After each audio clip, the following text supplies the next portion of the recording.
नमस्कार, आप देख रहे हैं YouTube channel education portal Krishna और मैं हूं कृष्णानंद सिंह। बिहार त्रिस्तरीय पंचायत चुनाव 2021 अब जो स्थिति है वह अंतिम पड़ाव में आ चुकी है। चुनाव तिथि की भी अस्पष्टता हो चुकी है, जिसे हम लोग समाचार पत्र के माध्यम से जानकारी प्राप्त कर चुके हैं और वह तिथि क्या है उसे संक्षेप में हम लोग देखेंगे। इसके बाद आप लोग इस बात से भी वाकिफ हैं कि यह जो बिहार त्रिस्तरीय पंचायत चुनाव है 6 पदों के लिए होगा और वह 6 पद बिहार में कितने पद हैं इसकी भी जानकारी हम लोग प्राप्त करेंगे। इसके साथ साथ यह भी हम लोग जानेंगे कि जो 6 पद हैं यानी कि जो उस पद के लिए प्रत्याशी बनेंगे उसके लिए कितना खर्च चुनाव प्रक्रिया में करना है। इसके साथ साथ यह भी हम लोग जानने का प्रयास करेंगे इस वीडियो के माध्यम से कि कौन से व्यक्ति चुनाव लड़ सकते हैं और कौन से व्यक्ति चुनाव नहीं लड़ सकते हैं। और इसके साथ यह भी हम लोग जानेंगे कि कोविड-19 का जो वैक्सीन है उससे संबंधित बातें भी होगी। तो सबसे पहले हम लोग यहाँ पे समझ लेते हैं कि मतदान तिथि, तो मतदान तिथि स्पष्ट है कि पहला चरण 24 सितंबर से प्रारंभ होगा, उसके बाद दूसरा चरण 29 सितंबर, फिर उसके बाद तीसरा चरण 8 अक्टूबर, फिर चौथा चरण 20 अक्टूबर, पाँचवा चरण 24 अक्टूबर, छठा चरण 3 नवंबर, सातवां चरण 15 नवंबर, आठवां चरण 24 नवंबर, नौवां चरण 29 नवंबर और 10वां चरण 8 दिसंबर और सबसे जो लास्ट चरण 11वां चरण है वह 12 दिसंबर को संपन्न किया जाएगा। और इसमें आयोग द्वारा, निर्वाचन आयोग द्वारा विशेष ध्यान रखा गया है। आप इस बात से समझ ही रहे हैं कि अभी बाढ़ की स्थिति चल रही है, तो जिन क्षेत्रों में बाढ़ की भयावह स्थिति है, जहां पे चुनाव कराना संभव नहीं है, उसके लिए अंतिम चरण निर्धारित किया गया है। अब आगे बढ़कर बात करते हैं कि मुखिया के लिए 800 पद हैं, 8000 पद हैं बिहार में। उसी प्रकार से सरपंच के लिए 8000 हैं, वार्ड सदस्य के लिए 1,12,000 पद हैं, फिर पंच के लिए वही है 1,12,000, पंचायत समिति के लिए 11,000 पद है, उसी प्रकार से जिला परिषद के लिए 11,000 पद है। अब हम लोग यहाँ पे चर्चा कर लेते हैं कि इन प्रत्याशियों के लिए नामांकन से जब तक उसका परिणाम घोषित ना हो तो उन्हें कितना खर्च करना है। तो खर्च की इस प्रकार से स्थिति है कि सरपंच और मुखिया के लिए 40,000 की यानी प्रतिबंध किया गया है कि 40,000 वह अधिकतम खर्च कर सकते हैं।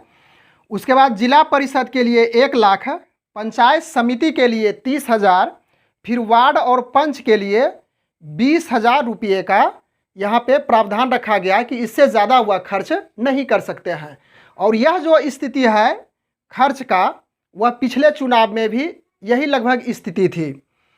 अब आगे देख करके बात करते हैं कि चुनाव लड़ सकते हैं यानी कि कौन से प्रत्याशी, यानी कि जो जनता है, मतदाता है, उसकी भी लालसा होती है कि हम भी चुनाव लड़ें, लेकिन यहाँ पे कुछ रिस्ट्रिक्शन बनाया गया है, कुछ प्रतिबंध है कि चुनाव लड़ सकते हैं। इसमें जन वितरण प्रणाली के विक्रेता जिसका लाइसेंस है, जिसका जो लाइसेंसधारी है, फिर उसके बाद है कमीशन एजेंट, यानी कि एजेंट का जो काम करते हैं, जो कमीशन पे करते हैं, वह कर्मी भी चुनाव लड़ सकते हैं। फिर है सरकारी सेवक, यानी कि जो सरकारी सेवक यानी कहीं पे नौकरी करते थे और वह यदि रिटायर हो गए हैं तो वह चुनाव लड़ सकते हैं। फिर आगे है होमगार्ड, यानी वैसे होमगार्ड जो कार्यरत नहीं है, यानी कि जो घर में बैठे हुए लेकिन होमगार्ड की गिनती में आते हैं, तो उसे भी कहा गया है कि वह भी चुनाव लड़ सकता है।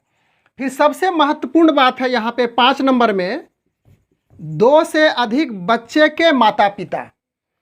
तो इसको थोड़ा सा एक्सप्लेन थोड़ा सा करते हैं कि शुरू में कुछ ऐसी बातें आ रही थी, जो पंचायत मंत्री हैं आदरणीय सम्राट चौधरी, उनके द्वारा इस बात की जानकारी मिल रही थी पेपर के माध्यम से, यानी उनकी सोच इस प्रकार से बन रही थी कि पंचायत चुनाव में कुछ प्रतिबंध लगाया जाए, यानी कि 2 से अधिक बच्चे हैं जिन गार्जियन को, वह पंचायत चुनाव लड़ने से वंचित किए जाएंगे।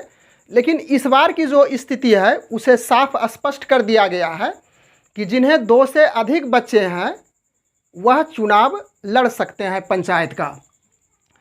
फिर आगे है कि हम लोग इस बात को भी समझते हैं कि चुनाव नहीं लड़ सकते, यानी कौन से जनता या तो कौन से व्यक्ति चुनाव नहीं लड़ सकते हैं। तो पहले में है कि आंगनवाड़ी सेविका, वह चुनाव नहीं लड़ सकती है। फिर आंगनवाड़ी सहायिका, यानी सेविका और सहायिका दोनों चुनाव नहीं लड़ सकती है। फिर आगे है पंचायत शिक्षा मित्र, जो कि नियोजन पे है, जो मानदेय पे है।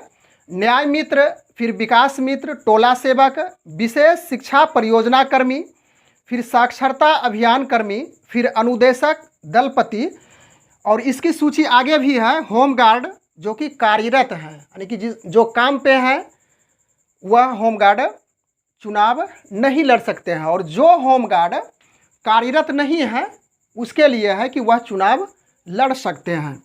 फिर आगे है सरकारी वकील, फिर पीपी, रिटेनर इत्यादि।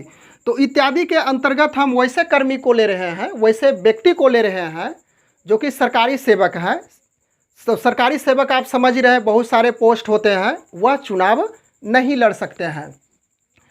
अब आगे बात करते हैं कि यह कोविड-19, आप इस बात से भली भांति अवगत है कि बीच में समाचार पत्रों के माध्यम से जानकारी मिल भी रही थी कि जो चुनाव लड़ना चाहते हों तो उसके लिए अनिवार्य रूप से कोविड-19 का वैक्सीन लेना ज़रूरी है। तो यह तो कंडीशन जस का तस है, यानी कि जो उम्मीदवार, जो व्यक्ति पंचायत चुनाव, चाहे मुखिया का हो या तो फिर सरपंच का, फिर वार्ड सदस्य का, पंच का, या पंचायत समिति का, या जिला परिषद, जो भी पद के लिए चुनाव लड़ना चाहते हों तो उसे कोविड-19 का वैक्सीन लेना बहुत ज़रूरी हो गया है। अन्यथा उसका नामांकन, जो नॉमिनेशन की प्रक्रिया होगी, वह नहीं हो सकती है। निश्चित रूप से जब आपकी वहाँ पे नॉमिनेशन की प्रक्रिया चलेगी तो वहाँ पे कोविड-19 वैक्सीन का जो सर्टिफिकेट है उसे आपको शो करना होगा। अब आगे बढ़ कर के बात करते हैं कि मतदाता की।